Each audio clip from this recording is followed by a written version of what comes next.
Hi everybody, I hope you're doing well. I'm tuning in here on Instagram and YouTube, so if this video goes over 10 minutes, then jump over to my YouTube channel. I'm revamping it. It's a little bit of a mess, but you'll see more of the content there. So today I want to talk about the reclamation of the feminine spirit during this global pandemic. Why it's important, what it is, what my experience is with it, etc. So in Taoism, there are two elements that are always talked about, and some of you may have heard of them before. It's the yin and the yang, or yin and the yang energy. And the universe is made up of dualities. So in this tradition, the yin and the yang energies are representative of the dualistic energies found in every single thing in the universe.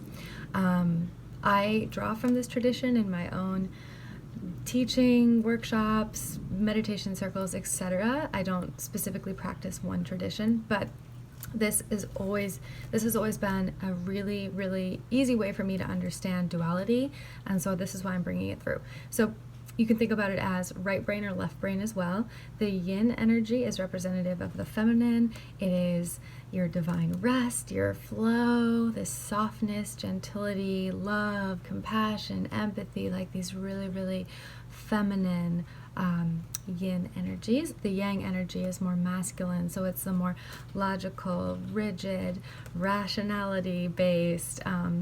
You can think of them as subjects in school. The yang is more like your math and science. The yin is more like your creative writing workshops. And this is the same with right and left brain. Our left brain of the hemisphere of our brain is more focused on logic and reason. The right is more creative.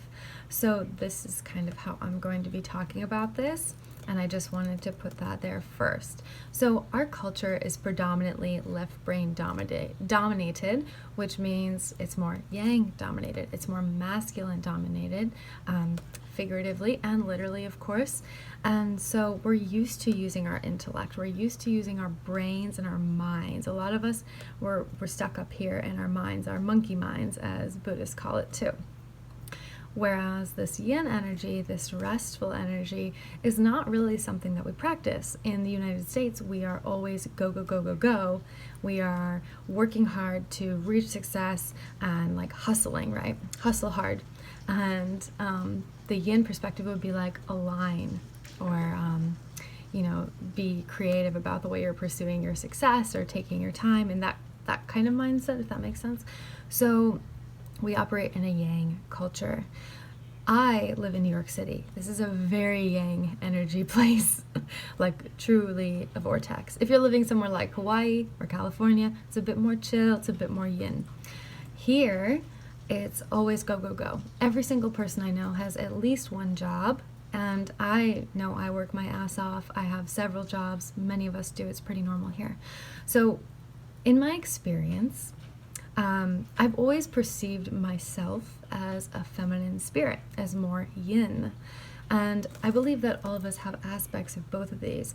We all sway in sort of different places on the spectrum. No one's just completely masculine. No one is just completely feminine energetically. Doesn't matter on the gender, doesn't matter on your genitals, doesn't matter on any of that.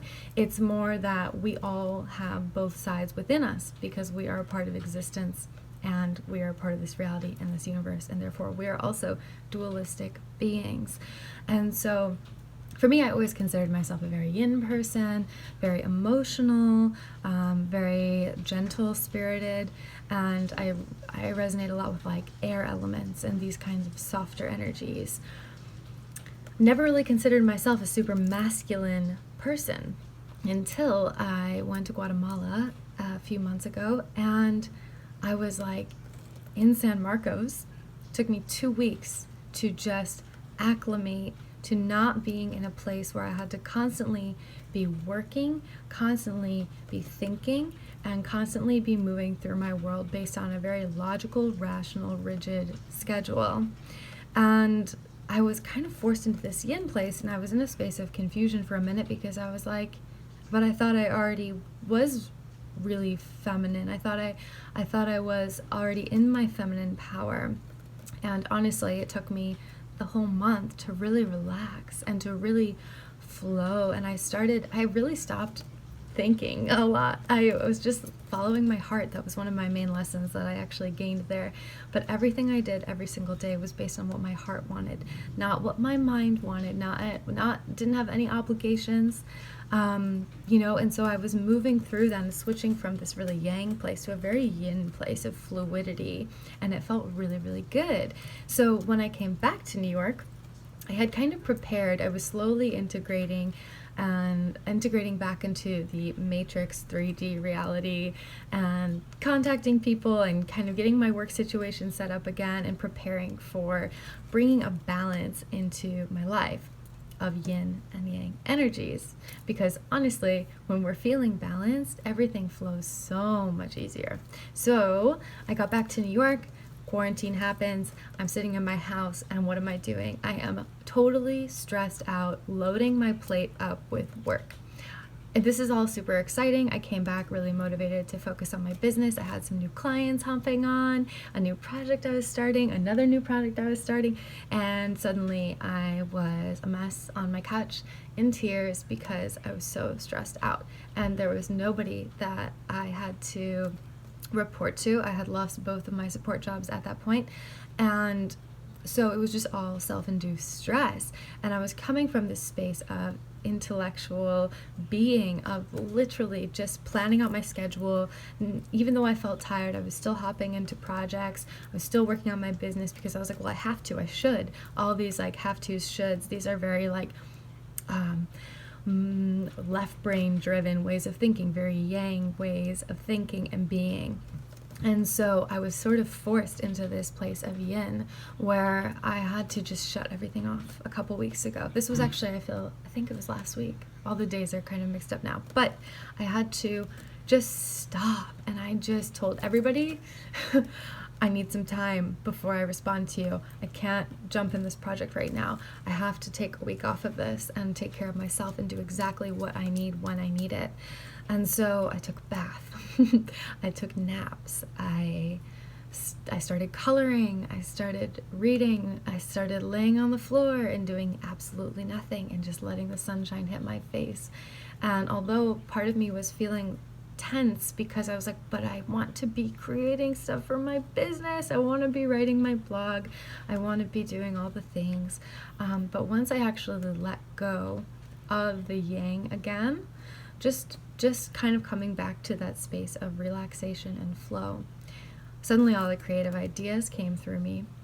And what I also learned in Guatemala was how to really pay attention to my body, because I realized when I had stepped away, and some of you may be experiencing this now if you're either not working or if you're just working from home, your routine is changing.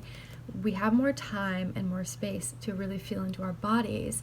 What I learned in Guatemala and what I learned again in quarantine was that my shoulders get super tense when I'm overworking or out of flow. So now I can recognize that and say, oh, okay, so I can still plan out my day to an extent, but I can keep it in flow, and I can know when I've gone too far because I'm able to tap into my body. That yin energy is very, very embodied, and it's that softness and that self-compassion and that love and that like self-care Sunday vibe that is that yin energy. And a lot of us are being forced to experience that, because even if you're someone who's not into doing the personal work, you're still working from home, this is still a shock, or you're not working from home, whatever it is, this is still a shock. You're still restricted in terms of going out and being free and doing what you want, or distracting yourself with the various things that one distracts themselves with.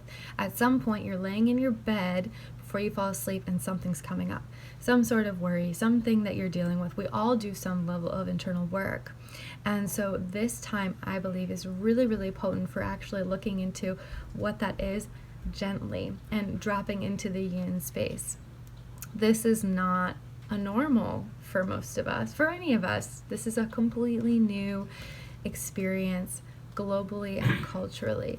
And so I believe that this is forcing us to actually look into those places and soften the way that we move around our world. I was just talking to my partner too, and he was saying that he's seeing that he's actually able to relax now. It's been several weeks.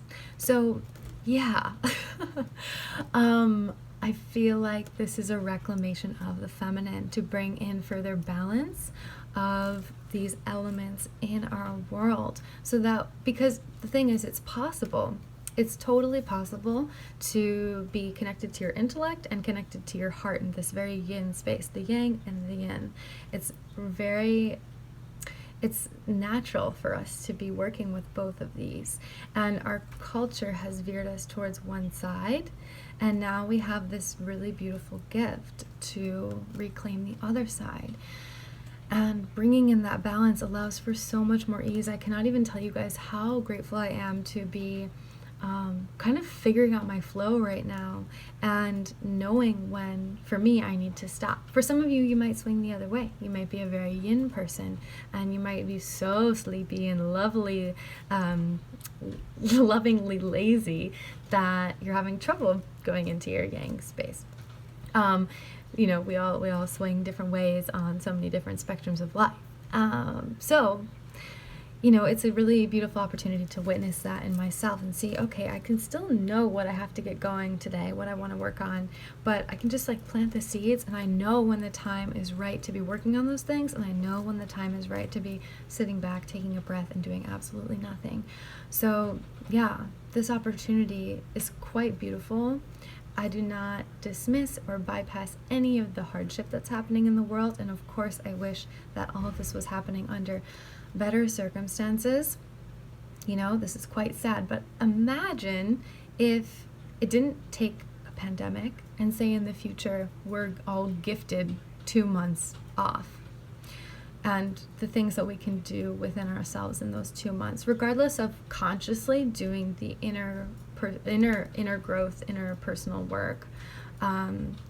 To some level, we're still having to go within. Even those of us who don't usually dive all that deep, and those of us that dive really deep are going even deeper.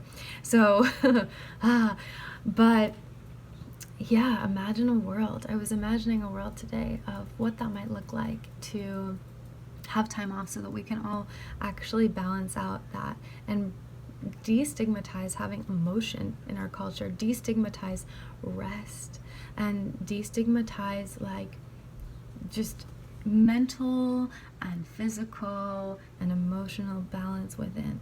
That is a world that I want to see. And yeah, so I'm just visualizing that and being really, really grateful for this time to be reclaiming my own feminine spirit and balancing these two things out.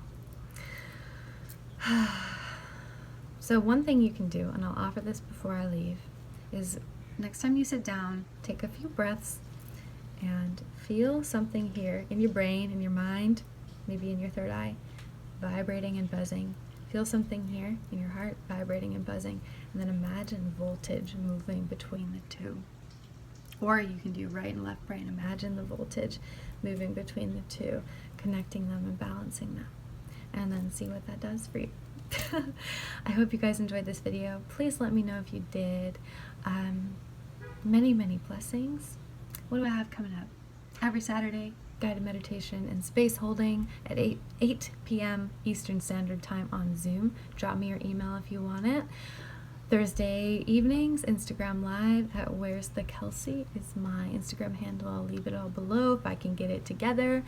And yeah, some fun workshops and things coming up soon that I'll keep you guys updated with, but sending lots of love. May your day be blessed, and may you reclaim your divine feminine energy.